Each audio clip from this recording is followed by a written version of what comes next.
We have seen prices on real estate and lake homes appreciate massively over the last few years, and we've also seen interest rates soar this last year. While the rates are coming back down now, navigating the volatility of the market can be tricky. Some buyers who've been looking for their dream lake home or their dream home have turned to building. And those buyers are finding some good deals with new construction, and they're finding lower interest rates. But hold up, because there are some common practices that some builders use that can be misleading. So I'm going to tell you how to avoid them. If you're thinking of building, whether it's a lakefront home or not, you do not want to miss this. At the time of filming, interest rates are in the high sixes, down from 8% a month ago, but also up from the high twos and threes a couple of years ago. High sixes can be a tough pill to swallow coming off of the high twos and low threes we saw in 2021 and 2022. But there is a solution. Some buyers are securing rates in the fours, and that's because some builders are offering seller-paid rate buydowns for the buyers. But you have to be aware that sometimes these lower rates can come with strings attached and hidden terms. For example, if you want that lower rate, usually means that you have to use the lender that the builder tells you have to use, whether that's an in-house lender or another lender that the builder has partnered with. And buyers need to know what kind of rate buy-down this is. There are different kinds of rate buy-downs. There are permanent rate buy-downs, which means that the interest rate will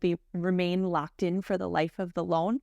And there are also rate buydowns called a 2-1 buydown. A 2-1 buydown means that the rate buydown is only good for the first 2 years. After 2 years, it reverts back to whatever the rate was before. And it doesn't matter if the rates have dropped down since that time. If they have, you can refinance, but there is a cost associated with doing that. There's a big financial difference between these two kinds of rate buydowns, so it is so important that the buyers are educated on the nuances of the rate buydown. Builders also try to entice buyers by offering incentives, which can be really tempting, but they can also be misleading. Some examples of the incentives they offer are the rate buydowns, which we just discussed, credits, and price cuts. And those are wonderful, but builders don't usually offer those for nothing in return. They are getting something back out of it too, and there are usually strings attached. Some rate buydowns are temporary. We just talked about the 2-1 buydown. Sometimes they offer incentives or credit, which is a chunk of money that they'll take off the price, or they'll allow the buyers to take that money and apply it to different upgrades and selections. But make sure you read the contract with a fine-tooth comb, because sometimes those incentives are only good for a short period of time, like 2 days. They want you to lock into that contract, and then the incentive could change. If you want to use your own lender, they might take that incentive away from you. If you agree to use their lender, they'll let you keep the incentive, or it could even increase. They're profiting when you use their lender, so whatever price cut or incentive they're offering you, they're making it up on the loan. They're still getting their money. It is so important to read through all of the fine print when you are getting an offer like this, to make sure that you know exactly what is expected of you to be able to actually get what you're being offered. New builds have seen stronger sales compared to other types of real estate sales recently, and this is because of these tactics that the builders use that we've talked about to get buyers to buy. New construction sales have grown at a faster pace than resale homes. Another tactic that builders use is advertising a price, but that price doesn't include the lot premium or any upgrades. It's just the base price. Now, this is by no means a new tactic, but if you haven't bought a new construction home before, this can be really confusing. Buyers may not realize that the home that they saw at the display village that has every imaginable upgrade inside the home will actually cost $100,000 plus more than the base model.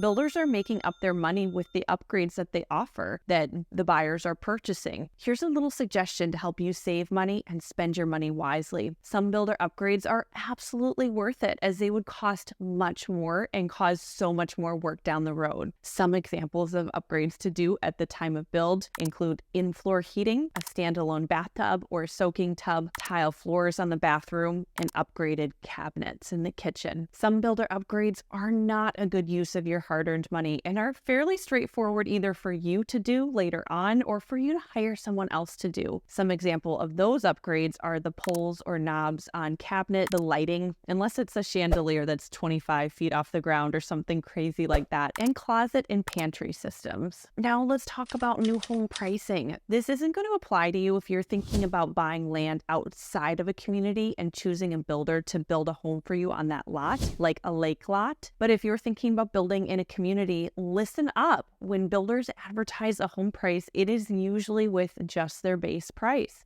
Base price doesn't include lot premiums, it doesn't include upgrade costs, landscaping, appliances, window treatments, and so much more. If you think you are going to be able to get what you see in that model home for the base price that is advertised, think again. Sometimes builders include upgrades in a model home that they don't even offer to clients because it was just too hard to do this. So buyers need to be flexible with their hopes and expectations of what they'll be able to upgrade to when they're building. If you've been looking for your dream home and you finally find exactly what you want with the features you want, only to find out you can't have it, that would be really disappointing. And when you're getting into the list of upgrades you want, it is so important to get a detailed breakdown line by line of what everything is going to cost. And make sure to save every single document the builder provides you and every list of upgrades along with prices. It wouldn't be unheard of for the prices to suddenly increase from what was previously agreed upon due to error or the builder no longer being able to source that particular item from that vendor anymore and needing to get it from a new vendor and the price has now gone up. You get the drift. If the price has changed, make sure to question it. This is why it's so important to work with a great agent when you're building. Don't just rely on the builder rep thinking he or she will take care of you. Make no mistakes about it. That builder rep represents the builder's interest, not yours. A proactive real estate agent will advocate for you and will be watching for discrepancies just like these, like a hawk, and questioning it and negotiating it on your behalf. I have a link to connect with me in the comments below, so get in touch and I'll put you in contact with a great agent who will guide you through the process if I can't personally help you where you're looking.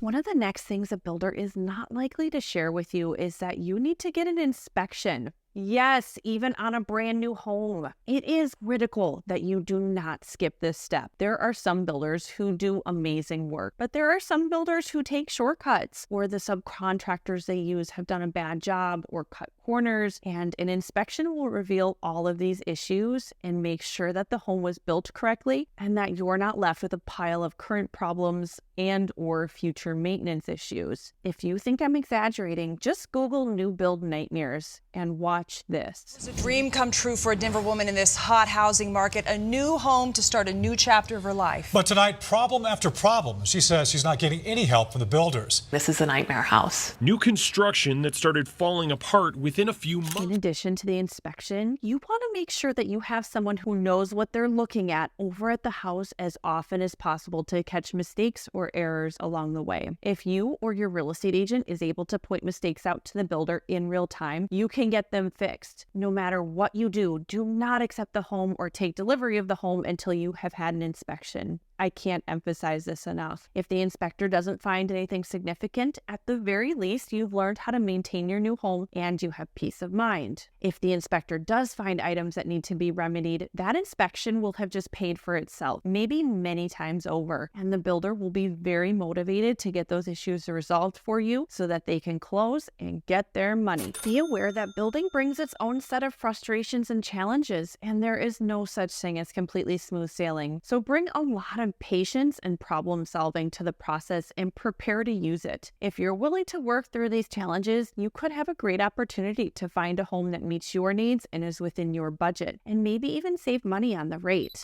If you liked this video, make sure to subscribe and check out this next one.